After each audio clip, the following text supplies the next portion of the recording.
BNP চেয়ারপারসনের foreign affairs advisory কমিটির সঙ্গে সফররত তুরস্ক ইন্টারন্যাশনাল জুরিস্ট ইউনিয়নের ১৬ সদস্যের প্রতিনিধি দলের বৈঠক অনুষ্ঠিত হয়েছে।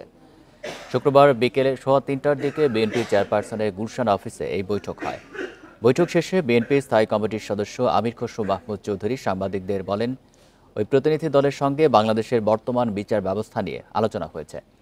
এ সময় তারা তাদের অভিজ্ঞতা বিনিময় করেন। স্বৈরাচারী সরকারের যেসব নেতাকর্মী দেশ ছেড়ে পালিয়েছেন তাদের দেশে ফিরিয়ে এনে কিভাবে বিচার করা হবে সে বিষয়ে বৈঠকে তারা জানতে চেয়েছেন। বিএনপি নেতা আরও বলেন, দেশের বিচার ব্যবস্থা ঠিক না থাকলে অন্য কিছু ঠিক থাকবে না। বাংলাদেশের যে ট্রানজিশন, এই যে স্বৈরাচার পালিয়ে যাওয়ার পরে এই অবস্থায় বাংলাদেশের বিচার ব্যবস্থা নিয়ে তাদের আলোচনাটা করেছে মূলত, এবং যারা যারা পালিয়ে গেছে দেশ থেকে তাদের ব্যাপারে আলাপ হয়েছে। বিচার তাদেরকে কিভাবে বিচারের আওতায় আনা হয়, তাদের দেশেও টার্কিতেও প্র্যাকটিস আছে, বিভিন্ন দেশে প্র্যাকটিস আছে।